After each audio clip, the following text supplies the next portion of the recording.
आपको बताऊं कि कुछ रिपोर्ट सामने आई हैं जो ईरान के सुप्रीम लीडर मुश्तबा को लेकर है।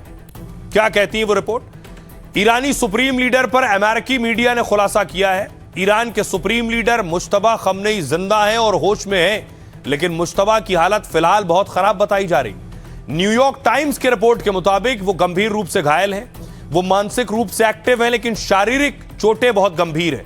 दावा है मुश्तबा के एक पैर का 3 बार ऑपरेशन हो चुका है और अब उन्हें कृत्रिम पैर यानी कि प्रोस्थेटिक की जरूरत है, आर्टिफिशियल पैर की। एक हाथ की भी सर्जरी हुई है और वो धीरे धीरे ठीक हो रहा है। चेहरे और होंठ झुलस गए हैं, जिससे बोलने में उन्हें दिक्कत हो रही है और आगे चलकर प्लास्टिक सर्जरी की जरूरत भी पड़ सकती है। इन्हीं चोटों की वजह से सत्ता चलाने का तरीका भी बदल गया है। वो सबके सामने नहीं आ रहे हैं और छिप कर काम कर रहे हैं। ऐसा इसलिए किया ताकि वो कमजोर या सुरक्षित ना दिखें। दावा है मुश्तबा के रोल को धीरे धीरे कम किया जा रहा है। अब ईरान के बड़े जनरल ही मुल्क के फैसले ले रहे हैं। ये जनरल अफसर और नेता भी मुश्तबा से मिलने नहीं आए। डर है कि इजराइल ठिकाने का पता लगाकर हमला कर सकता है, इसलिए मुश्तबा तक संदेश पहुंचाने का तरीका बेहद गोपनीय है। और इसी बीच ईरान की ओर से एकजुट बयान जारी किया गया। कहा, हमारे एक ईश्वर, एक नेता, एक देश और एक रास्ता है। सर्वोच्च नेता के प्रति समर्पण से हम हमलावर को मजबूर कर देंगे। सुनिए जरा डोनाल्ड ट्रंप क्या कह रहे हैं। हमें नहीं पता कि ईरान में नेता कौन है, क्योंकि याद कीजिए सत्ता परिवर्तन हुआ था। खamenei जा चुका है, वो बेहतर है। अफसरों की तलाश में चला गया है, वो चला गया है और उसकी पूरी टीम चली गई है। फिर दूसरा समूह आया, वो सब चले गए और अब तीसरा समूह है और वे भी अपने जाने को लेकर थोड़े चिंतित हैं। उनके पास बिल्कुल नया नेतृत्व है और वे सत्ता के लिए आपस में बुरी तरह लड़ रहे हैं। लिए चलता हूं आपको जंग के मैदान में। आखिर क्या हो रहा है अमेरिका, ईरान और इजराइल के दरमियान? ट्रंप को सभ्यता याद दिला दी है। ट्रंप दरअसल कुछ भी बोल रहे हैं और कुछ भी बोलते बोलते ट्रंप ये भूल जाते हैं कि वो सारी मर्यादाएं लांघ रहे हैं। चाहे यूरोपियन कंट्रीज हो या एशियन कंट्रीज हो, दुनिया का कोई भी मुल्क, कोई भी हिस्सा हो, ट्रंप किसी पर कुछ भी बोल देते हैं। और यही गलती ट्रंप ने फिर की भारत के खिलाफ। अगली तस्वीर देखिए। ट्रंप ने दरअसल ये पोस्ट किसी का साझा किया जिसमें भारत और चीन को नरक का द्वार कहा गया, इसमें जिसके बाद हंगामा होना तय था। ट्रंप ने जब ये पोस्ट किया, इस पर कैसे बवाल हुआ देखिए जरा। ट्रंप के पोस्ट के बाद ईरान एम्बेसी ने भारत की सभ्यता याद दिलाई है। यह तस्वीर देखिए। ईरानी एम्बेसी ने बताया कि देखिए भारत की सभ्यता यह है जिसे आप नरक का द्वार कह रहे हैं।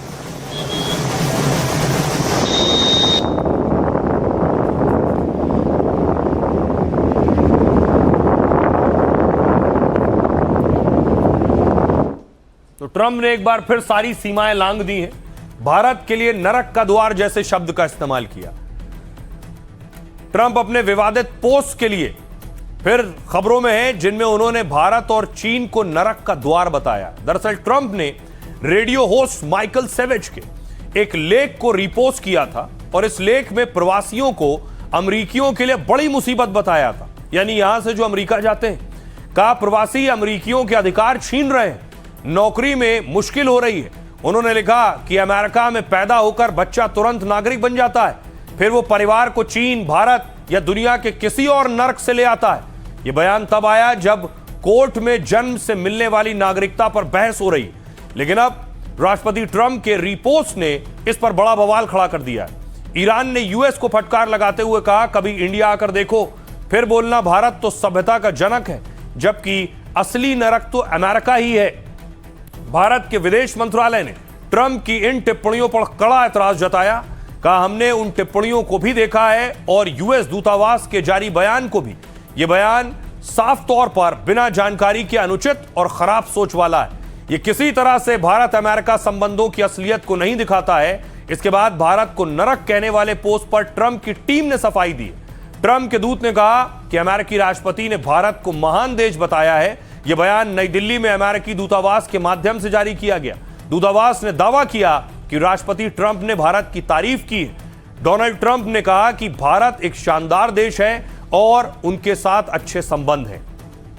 सुनिए जरा विदेश मंत्रालय के प्रवक्ता क्या कह रहे हैं इस पर।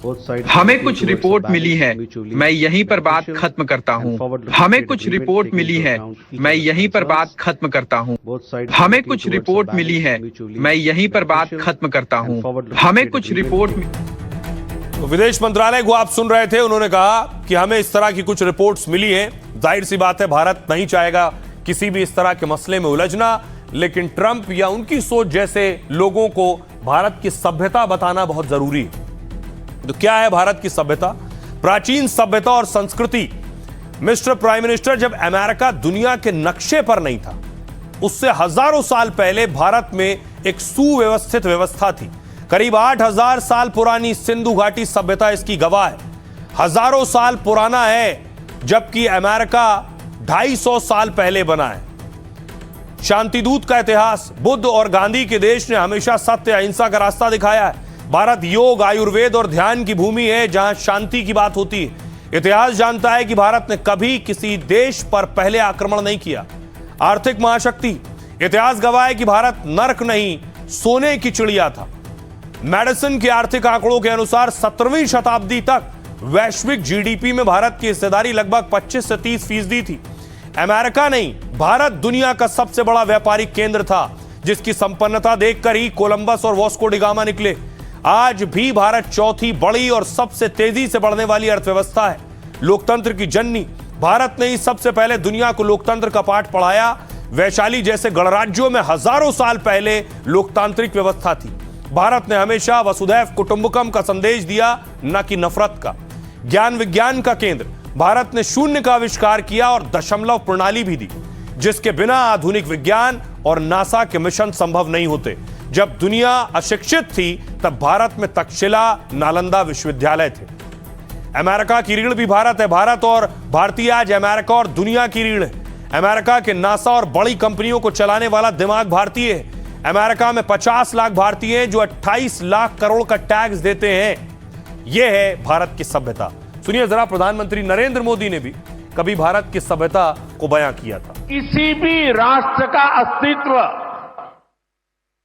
पीढ़ी दर पीढ़ी उसकी संस्कृति के विस्तार, उस राष्ट्र की चेतना के विस्तार पर निर्भर करता है। हम अपने देश का इतिहास देखें तो सैकड़ों वर्षों की गुलामी, इतने आक्रमण,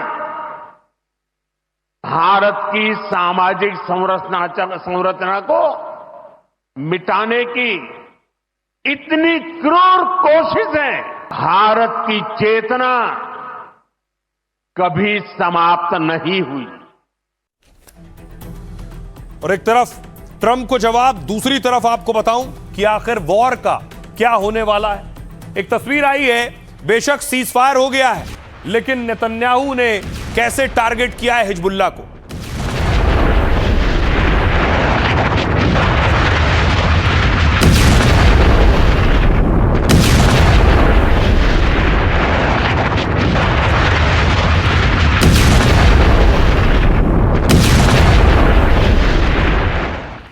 इजराइल का दावा है कि कैसे एम्बुलेंस के अंदर, देखिए, हिजबुल्लाह ने हथियार रख रखे हैं। इस एम्बुलेंस के अंदर इजराइल का एक जवान घुसता है और दिखाता है कि एम्बुलेंस में, देखिए, हथियार, ग्रेनेड, रॉकेट्स रखे हैं।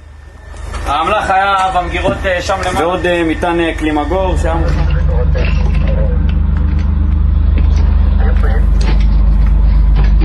סריקות במרחב הסבוך. साथ ही एक कपड़े का स्टोर था, उस स्टोर में भी पहुंची इजरायली सेना और वहां दिखाए हैं कैसे यहां भी हथियार रख रखे हैं। बच्चों के कपड़े मिलते हैं। ניסה גר מדרגות אחד, סולם.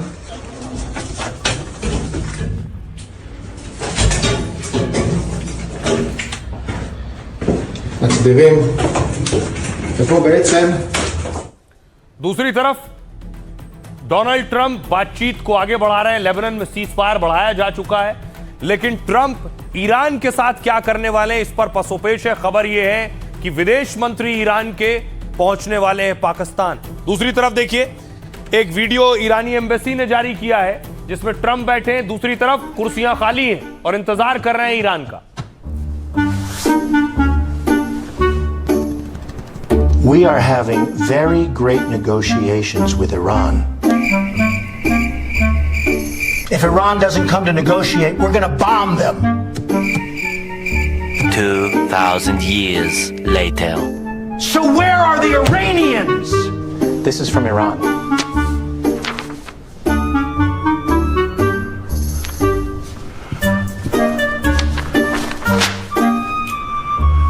All right. Then I will extend the ceasefire at Pakistan's request. तो ट्रंप का इस तरह से मजाक उड़ाया गया। दूसरी तरफ देखिए आखिर क्या हो रहा है इजराइल में। इजराइल से तस्वीरें सामने आई हैं। इजराइल का बेन गुरियन एयरपोर्ट आप देख रहे हैं और यहां जहाज अभी भी खड़े हुए हैं, वो जो फाइटर्स में ईंधन भरते हैं, ये सब कैमरे में कैद हुए हैं।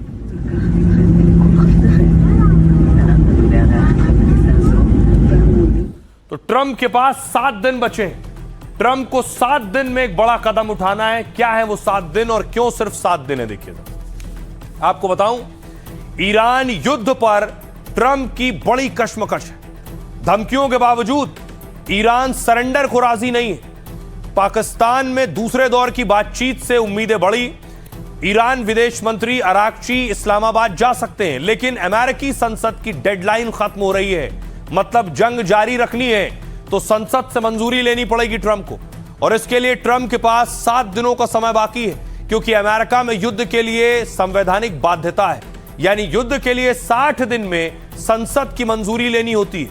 वैसे तो 28 फरवरी से जंग छेड़े करीब 56 दिन हो गए, लेकिन ट्रंप ने हेरा फेरी कर संसद को 2 मार्च को बयान दिया।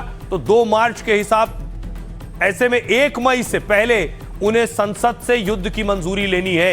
रिपोर्ट्स के मुताबिक ट्रंप संसद का सामना नहीं करना चाहते हैं, क्योंकि अमेरिका के ऊपरी सदन यानी सीनेट में 100 सदस्य हैं और 100 सदस्य में देखिए ट्रंप के पास है 53 और डेमोक्रेटिक पार्टी के पास है 47। मगर ट्रंप के 53 में से 10 सांसद युद्ध के विरोध में। जाहिर है ट्रंप को संसद से युद्ध की मंजूरी मिलना मुश्किल है, और इसी वजह से ट्रंप 1 मई से पहले युद्ध को खत्म करना चाहते हैं। नहीं तो इस कानून में 60 दिन के बाद एक और विकल्प है कि 30 दिन का अतिरिक्त समय राष्ट्रपति ट्रंप ले सकते हैं, लेकिन सैनिकों की वापसी के लिए, न कि युद्ध जारी रखने के लिए। तो क्या ट्रंप 60 दिन वाली समय सीमा नजरअंदाज कर सकते हैं? क्योंकि 2011 में ओबामा ने लीबिया युद्ध में ऐसा किया था। सुनिए जरा क्या कुछ कह रहे हैं अमेरिकी राष्ट्रपति डोनाल्ड ट्रंप। लेबनान और इजराइल के उच्च अधिकारियों के साथ हमारी एक शानदार बैठक हुई। हमें लगता है कि लेबनान के राष्ट्रपति, इजराइल के प्रधानमंत्री अगले कुछ हफ्तों में यहाँ आएंगे। वे 3 हफ्तों के लिए शायद गोलीबारी न करने युद्ध विराम पर सहमत हो गए हैं। देखते हैं क्या होता है। मुझे लगता है कि ये बहुत महत्वपूर्ण शुरुआत है। ईरान में हम जो कर रहे हैं उसके साथ साथ इसे भी सुलझाना बहुत अच्छा होगा।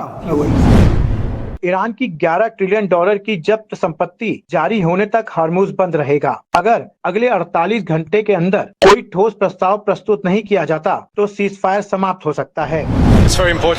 मध्य पूर्व में हमारे साझेदारों के साथ संवाद स्थापित करना बेहद महत्वपूर्ण है। ईरान में चल रहे युद्ध और लेबनान में इजराइल की कार्रवाई से वे स्पष्ट रूप से बहुत आहत हैं। इसलिए हमें क्षेत्र में तनाव कम करने, मानवीय सहायता में सुधार करने और यूरोपीय संघ तथा इन देशों के बीच दीर्घकालिक साझेदारी बनाने के लिए उनके साथ मिलकर काम करने की आवश्यकता है।